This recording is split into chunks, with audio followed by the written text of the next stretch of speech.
Hello all, a quick one from me. I just wanted to do a bit of an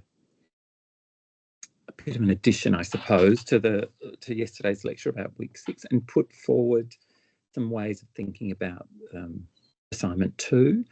Up there is an image that I guess is a little startling and about a combination of ideas. This idea of sort of mashup, design intent, design exploration, this idea of blending ideas. That one comes from Realm, and I think under Tom Rivard.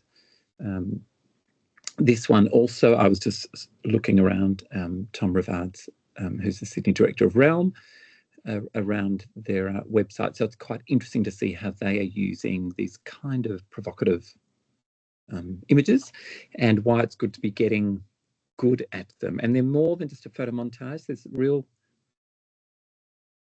pointed meaning and intention around it.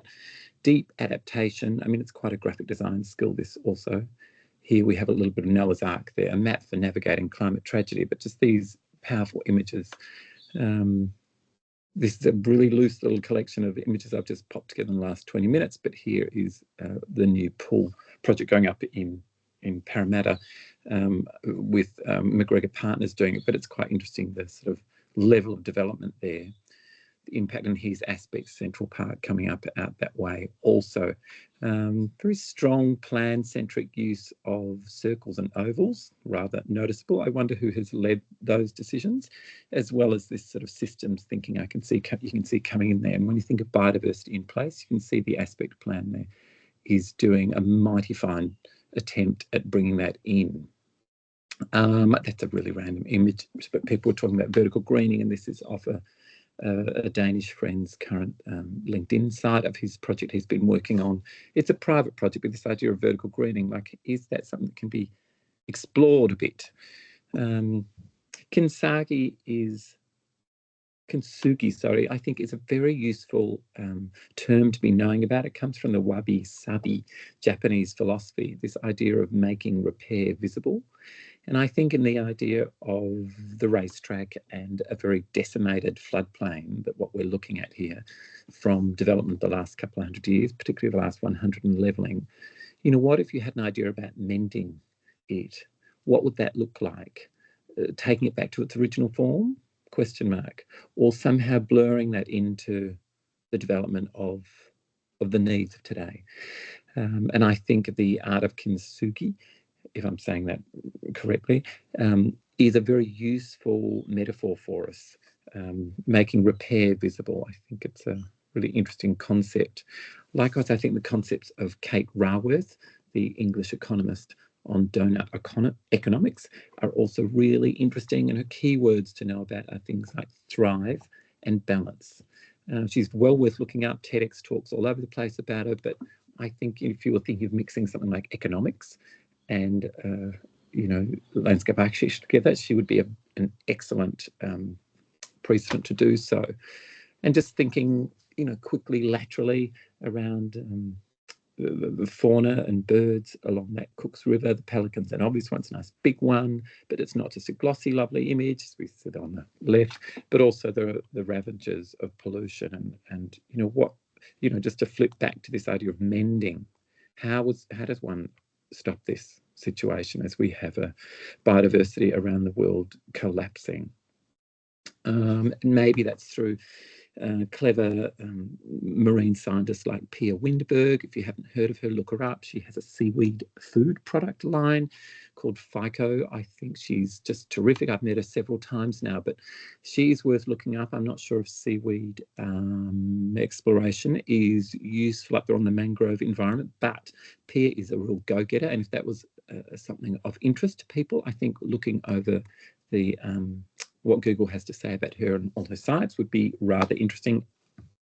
If you're thinking of something like mud crabs, something very endemic to the area, Cooks River Eco Volunteers, also an interesting kind of metaphor.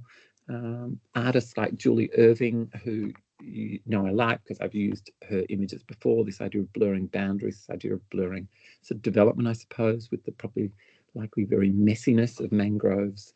And salt marsh, I think is probably interesting to bring out. Here we have salt marsh, what it looks like, and we see that in the cup and saucer situation too. is there a way that, you know, in a landscape-led project, how does this begin to look? How could you develop, explore that?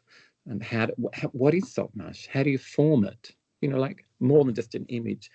I just quickly do the sort of Cooks River historical image, and here we have it. We don't have a narrow Cooks River. We have a wide, expansive, lagoony, billabongy. Google or AI told me that it used to be about 3 to 5 kilometres wide, the Cooks River, as a wide, swampy, low valley. You know, that's historically what we're dealing with, and that's this clay plain plain community. Is that something we should be prioritising? Perhaps you were wanting to explore more drawing techniques, and I just grabbed this one quickly, but, you know, even just exploring the shadows of some of these endemic trees, actually what they look like, actually their leaf structures, actually the colour of their bark, you know, it would be a beautiful exercise to do, and particularly in this assignment too, something you could really explore if that was of interest to you, this sort of spatial and light quality of some of these endemic species, which we know actually so very little about. And I can see that in many people's assignment one drawings and imagings of using them in the streets, and very often they look much more like traditional sort of oak trees, not always, but I think actually exploring and drawing some of these endemic species would be a very useful thing to be doing. On that same vein, I do love and adore the work coming out of I'll get this wrong, you can ask me to get it right, Wageningen. It looks like wagon wheel. It's the Netherlands' big agriculture university, and they've really started a whole culture of looking at the root zones of trees and all plants. Actually, I don't know if this one's specifically from there, but when you Google it, they're more like these ones. They get very detailed into plants. It's utterly fascinating to actually begin to think about what the root zones of all the plant world are. And so again, using an endemic species list, you know, how do you get a sense of belonging in a botanical sense to these plants? And I think beginning to just sort of guess a little bit what their roots are like can become very design generative. There's Pia Winberg again. I thought I only clicked one.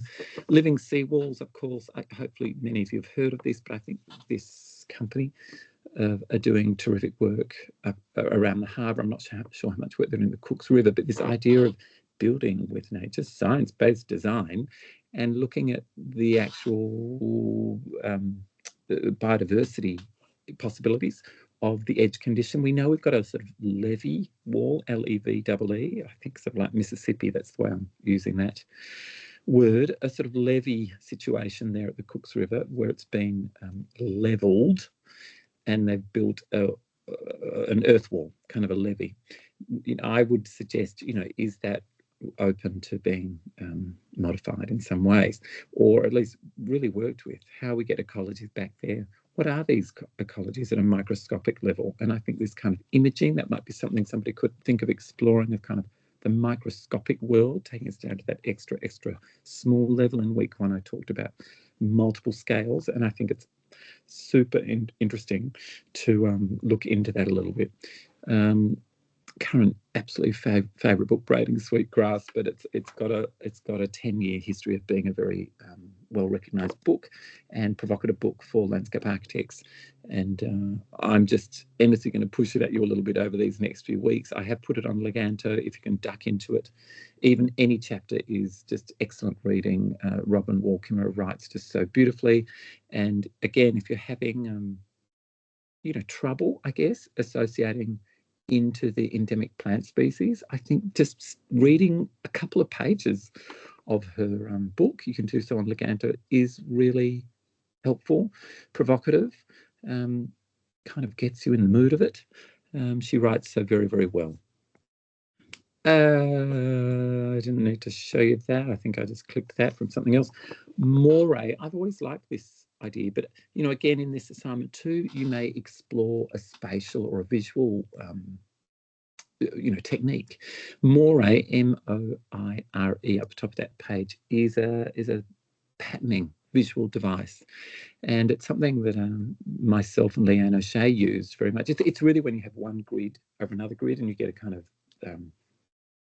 blurry image. Now, we used it in public lighting in Randazzo Park with using steel mesh that we needed to have as very robust, but it was about adding a certain level of quality, I suppose, to a public park, and also septet issues and lighting at night low. Like, maybe you want to explore something like lighting, but actually site-specific lighting, not just straight off the shelf. How do you create lighting that is helpful for saltmarsh or pelicans, as well as creating safety at night? We had also been inspired by women's stockings and corsets, and we had help from a fashion friend in the design of these lights, and we constructed them ourselves, actually, now that I think about it, which was hell on our hands, and they were in 5-meter strips. But all of that came from a particular appreciation of this moire effect. So you never know where things lead, and that's how that lighting came out at greater scale. And last, I just saw this on LinkedIn. Here's Tom Rivard again, the Sydney lead of the Realm office, and this is it's just come out a few days ago, their new normal Sydney, and it's tackled the Taronga poo problem. You can read that, but it's a very nice, interesting thing about system thinking. And they're going to ship the animal poo from Taronga on a barge, but bottom right down there. I think it's going to be a groovy dance kind of thing by night, and a barge by day. And they're going to ship it to Cockatoo Island and generate clean biofuel. So that's good systems thinking about big projects. And I think your site is probably worthy of that. That's all I'm going to say on this little call. Bye for now.